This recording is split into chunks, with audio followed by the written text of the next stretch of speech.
Alex Pereira versus Yuri Prohaska, and just 6 days ago, it was McGregor versus Chandler. It's my card.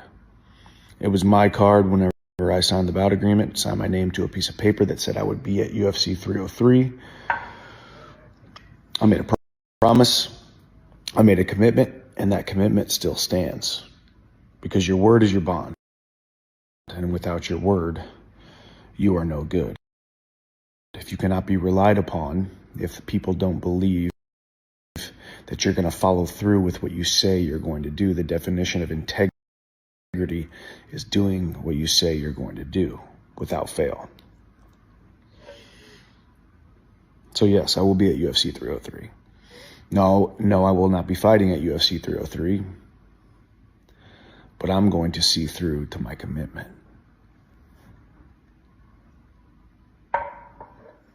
Life and success and growth and attainment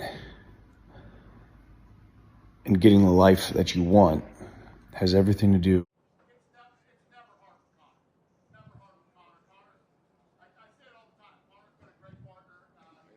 He's easy to deal with, and we're back. Yeah, Conor's always been easy to deal with. He's a smart dude, and Conor is a die-hard UFC guy and will be till he retires and beyond.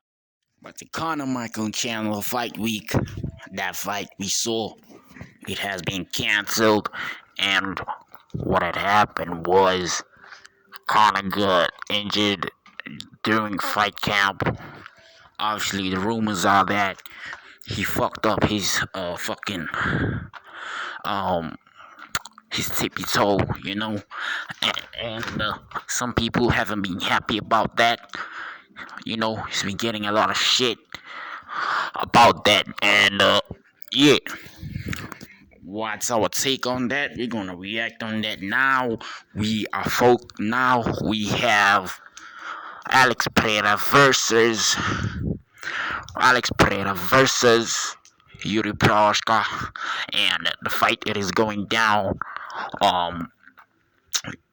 fucking June 28th between 29th. But the Central African time, yeah. And first, let's talk about Michael Chandler versus Conor McGregor. The first time I saw the poster on YouTube and the preview video promoting the fight, the title was "The King is Back." That was so much disrespect.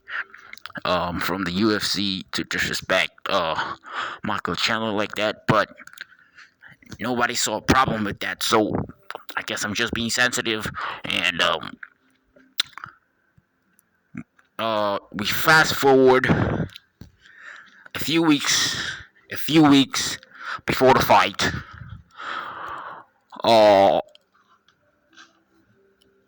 Conor McGregor fucking pulls out from the fight, and he declares that he is injured. He can no longer take part in UFC fucking 303, and they had to replace the whole card. They didn't replace Michael Chandler's opponent, and that's how the UFC wanted to play it. If you go back, I think it was October 2023, if I'm not mistaken, or Michael Chandler's last fight, and his last fight was a loss to Dustin Poirier. After that, a few weeks or a few months after that loss, he signed a new contract. Since then, he hasn't fought. For that long. He's been waiting for that Conor McGregor fucking fight. He called for it after beating Dan Hooker by TKO, and guess what? The fight came into fruition little by little until it did not come to fruition. Why? Cause for me, it's all on the UFC. And now, how? And now, if you look at this whole fucking situation, if you see and watch this whole fucking situation, now you got Conor, disrespecting Michael Chandler, and we've saw the latest videos of Michael Chandler looking depressed as fuck, talking about he wants his show money. He signed the contract. Him signing the contract, he fucking wants to get paid because that's what he signed it. Because that's what he signed on the dotted line. He needs to get paid his show money. Because sometimes, when you fight Conor, you don't know how you let me say we don't know how these payments are made. When Dustin Poirier fought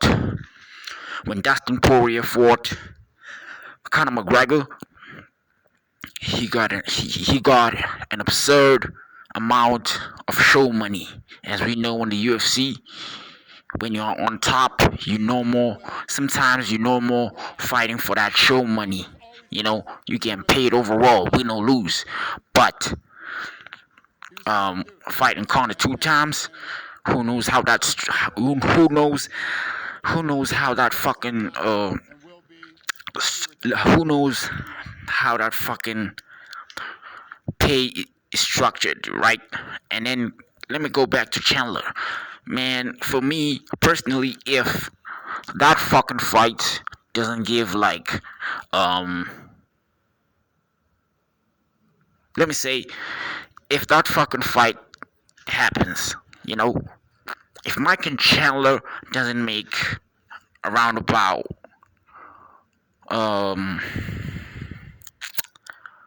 2 million, 2 million, $2 million. If he makes anything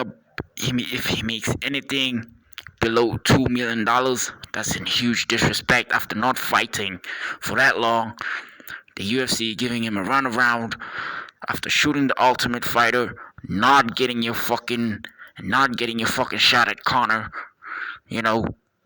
After you just signed a new contract, and you just said you're not here for you're not here for a long time, you're here for a good time.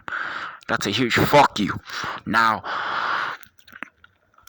we move on to Alex Pereira versus Yuri Prochazka. Yuri Prochazka takes the fight on short notice. In their previous fights, they were not injured. No, pardon me. In that previous fight, Joe Rogan specified and clarified that it was an early stoppage, in his opinion, when Yuri Prochazka clearly got TKO'd, and he was still conscious to continue, but he was going to take a little bit more damage after he fell that way.